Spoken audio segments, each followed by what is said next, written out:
todavía platicar de un tema muy importante con el profe Jesús López Almejo. Mire, precisamente en esta mañana que don David y su servidor hacía el monitoreo de medios en la Junta de Información desde la madrugada, la nota con la que abrían muchos noticiarios aquí en Estados Unidos es el anuncio que hace el presidente Biden de una serie de sanciones a funcionarios del gobierno cubano por reprimir las protestas. Y esto, querido Jesús López Almejo, en el tenor de que pues la gente se da cuenta que las sanciones a Cuba simple y sencillamente afectan más a su gente. Y es verdaderamente hipócrita que alguien diga, no, es que estamos intentando ayudar a los cubanos jodiéndolos con más sanciones, ¿no? Entonces tratan de cambiar esta idea. Esa es la pregunta que va sobre esto, ¿no? ¿Son sanciones a funcionarios del gobierno cubano o son sanciones al pueblo cubano como siempre? Un pueblo sancionado desde hace décadas con un bloqueo comercial. Pues históricamente, mi querido Antonio, la idea era primero afectar a los funcionarios de alto nivel del gobierno revolucionario cubano. Y cuando la gente dice, oye, es una payasada que se hable de un gobierno revolucionario cubano que encabezaron los hermanos Castro, a los que se les ha demonizado en la región de América Latina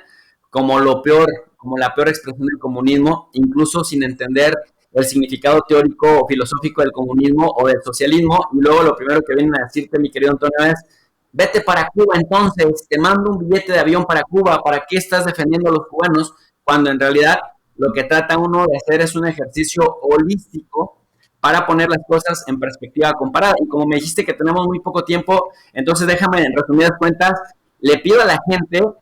que considere estos 10 puntos que tengo preparados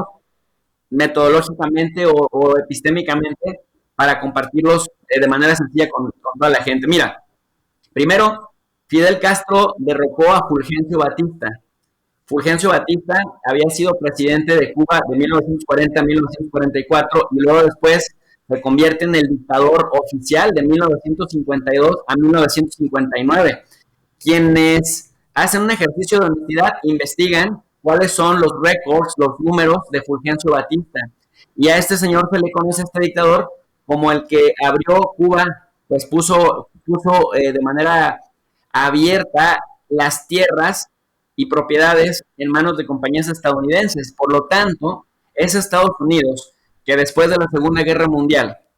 señalaba que peleaba por la democracia en la región, pues vio con buenos ojos a Fulgencio Batista porque aunque era un dictador que reprimía sangre y fuego a los cubanos, pues le facilitaba las cosas a las empresas estadounidenses y al gobierno estadounidense. Cuando viene la Revolución Cubana, que Castro derroca a Fulgencio Batista, buena parte de los cubanos, sobre todo las primeras generaciones, que huyen de Cuba, los ricos, acaudalados, los panistas cubanos de esa época,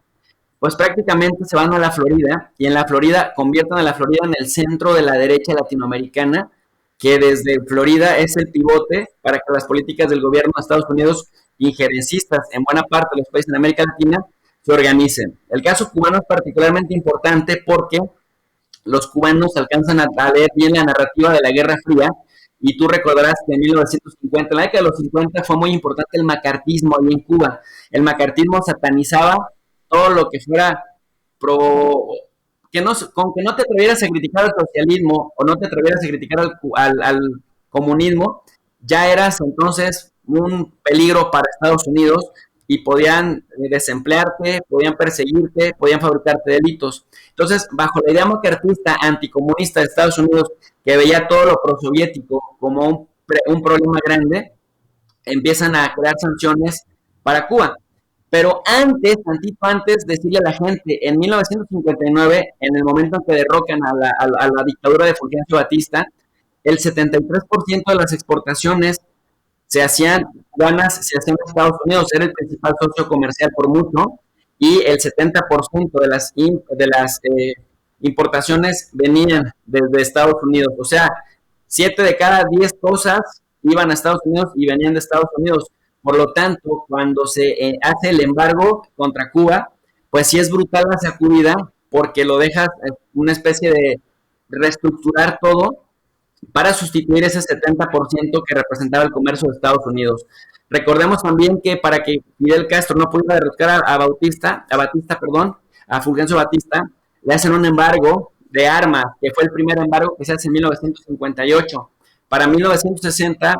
Como Fidel Castro un año antes había nacionalizado buena parte de la industria agrícola con una reforma agraria, afecta intereses estadounidenses y Estados Unidos responde en el año 60 ahora sí que con el embargo a expropiaciones de las compañías y demás propiedades. Por lo tanto, aunque excluya alimentos y medicinas, el resto de los productos pues les dan por abajo. 1962, Antonio, es otra fecha importante porque se endurecen las medidas y las restricciones, incluyendo ya alimentos y medicinas, y para 1964 Estados Unidos pide la suspensión de la OEA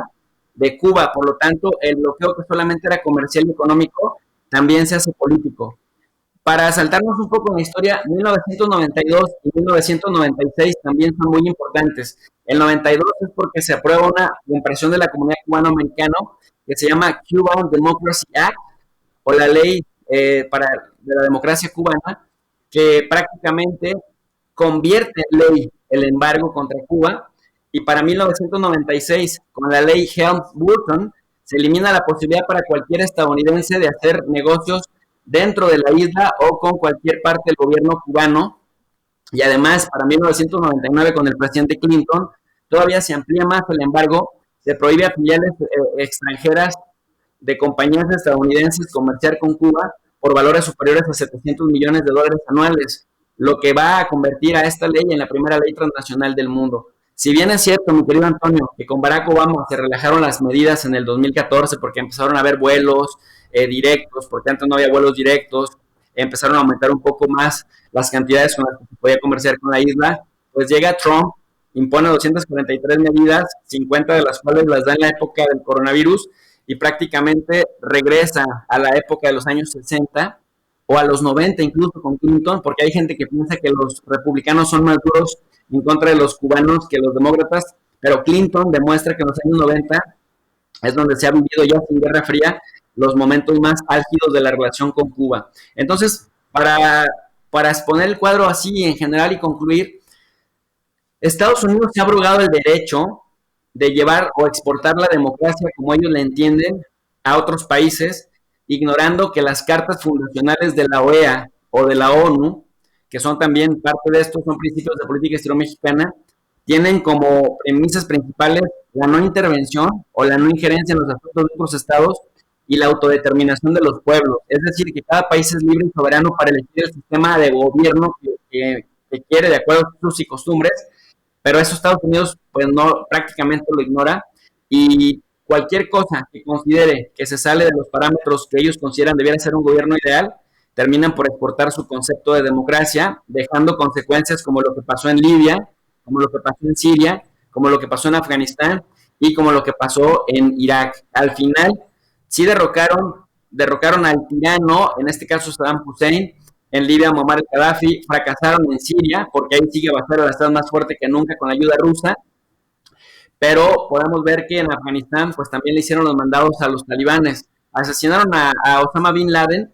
pero Antonio, a este meollo del asunto voy,